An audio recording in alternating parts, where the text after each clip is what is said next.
Sir युवाओं के लिए आपका क्या मैसेज है जो विलुप्त होती जा रही पहलवानी है, क्या कहना चाहिए सर? युवाओं के लिए मैं मैसेज देना चाहूँगा और अपने अकाउंट से सभी हैंडल से मैं जानकारी भी देता हूँ और सभी से अपील भी करता हूँ कि बढ़िया खाइए पिए, स्वास्थ्य का थोड़ा ध्यान रखिए, नशे से दूर रहिए और पढ़ाई पर विशेष ध्यान दीजिए, क्योंकि पढ़ लिख के हमारा समाज और हमारा कल्चर आगे जा सकता है। और भारतीय संस्कृति, भारतीय विधा जो कुश्ती है उससे जुड़े रहिएगा और मेरी आपसे यही अपील है। और वैसे भी देश में जात पात ये सब चीज़ हावी है। मेरा निवेदन है आप सभी से कि आपसी भाईचारा सौहार्द बना के रखिए, जात पात में कुछ भी नहीं रखा है।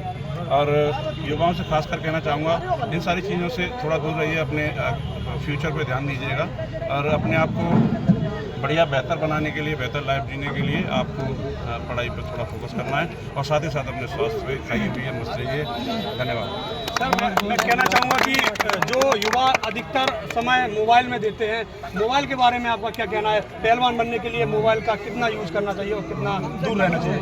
पहलवान बनने के लिए दिनचर्या का विशेष ध्यान रखना चाहिए। सुबह जो सूरज निकलने से पहले जगेगा, चाहे पढ़ाई के क्षेत्र में, चाहे कुश्ती के क्षेत्र में, चाहे किसी अन्य क्षेत्र में, वो कुछ ना कुछ उसको गॉड गिफ्टेड मिलेगा और पूरी कायनात उसको कामयाब बनाने में लग जाएगी। आप जिस भी फील्ड में रहेंगे, आप रनिंग में रहें, फुटबॉल में रहें, पढ़ाई में रहें, IAS PCS बने, डॉक्टर इंजीनियर बने, ये शुभकामना आप सभी के साथ हैं। और पहलवानी के साथ साथ एक बता दूं, आपने बहुत अच्छा क्वेश्चन किया मोबाइल के प्रति, तो ज़्यादातर हमारे युवा मोबाइल की तरफ जा रहे हैं। इसका गुड यूज़ तो है लेकिन इसके मिस यूज़ बहुत सारे हैं। गुड यूज़ को समझने में बहुत टाइम लग रहा है और मिस यूज़ को तुरंत से समझ पा रहे हैं। तो मेरा सभी युवाओं से निवेदन है कि आप ब्रह्मचर्य का पालन करिए, क्योंकि मैं जानना हूँ कहीं ना कहीं आप जो बैड हैबिट्स हैं वो आपके अंदर ज़रूर आएंगी, क्योंकि मोबाइल है। तो उसको अपने आप को, अपने चरित्र का निर्माण करिए, क्योंकि मैं इस पर बोलता भी हूँ अपनी वीडियोज़ के माध्यम से भी कि जो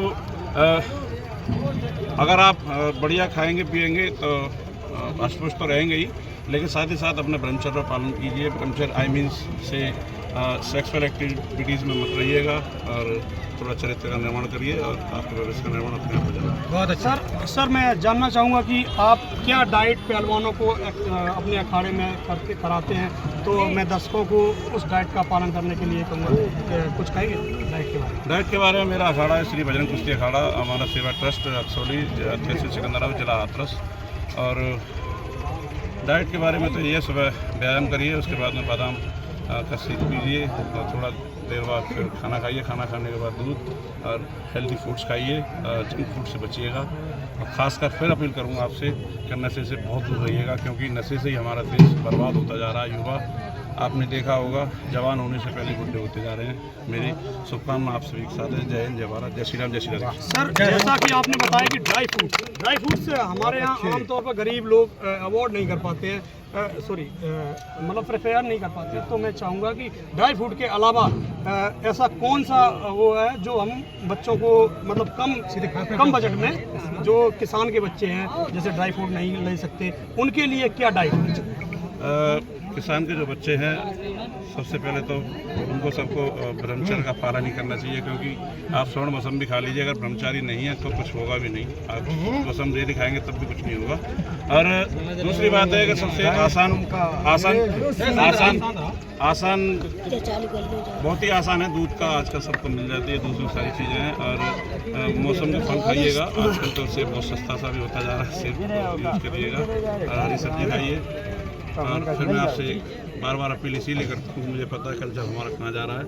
ये वाइट ब्लड ही पावर है, वीर ही ताकत है। ब्रह्मचर्य का पालन करिए। फिर आपसे कहूँगा दूध का सेवन करिएगा, दूध से बढ़िया कोई चीज़ भी नहीं है।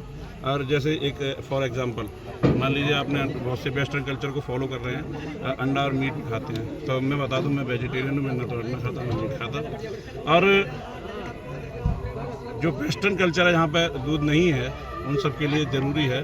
अब सपोज दैट मानिए कि मतलब भैंस लगभग 1 लाख से ऊपर ही आती हैं, तो अगर अंडे से पहलवानी हो जाती तो 1 लाख की भैंस कर लेती है। सही बात है। खासतौर पर यहाँ पर रामेश्वर जी पहलवान का खासतौर पर डाइट के बारे में बच्चों को, युवाओं को मोबाइल से दूर रहने और यहाँ तक कि बच्चों को काफ़ी हद तक अच्छी सलाह दी है। मैं यहाँ तक मैं रामेश्वर पहलवान जी का धन्यवाद कहना चाहता हूँ कि युवाओं को उनसे बहुत कुछ सीखने को मिलता है और ये अपने यूट्यूब चैनल पर और अपने इंस्टाग्राम पर भी निरंतर रील डालते रहते हैं और अखाड़ों की भी रील डालते रहते हैं। सभी लोगों से अच्छा, आप जरा अंदाज करके देखिए, मेरी उम्र 42 यानी 42 साल की उम्र है। जब मैं 42 साल पर इतना एक्टिव रह सकता हूँ, इतनी एक्टिविटी रह सकती है, लगातार कंटिन्यूस कर सकता हूँ, क्यों नहीं। मेरी बेटी अभी 12th किया उसने और बेटा मेरा 10th में है। तो सोचिएगा मेरे बड़े बड़े बच्चे भी हैं, तो फिर भी मैं बहुत बढ़िया करता हूँ। मैं अपनी नज़र में, शायद आपको अच्छा ना लगता हो, नहीं बहुत अच्छा, लेकिन फिर भी आप हमसे कुछ सीखिए, हमसे कुछ लीजिए और ये सारी विधाएँ, ये सारी चीज़ें हमारे साथ चली जाएंगी। इसका हम इसलिए इसको ज़्यादा से ज़्यादा लोगों को बताते हैं कि किसी का भला हो सके। धन्यवाद। यहाँ पर रामेश्वर पहलवान जी ने युवाओं के लिए काफ़ी कुछ अच्छा कहा है। प्राइम टीवी से इंस्टाग्राम आईडी जी रामेश्वर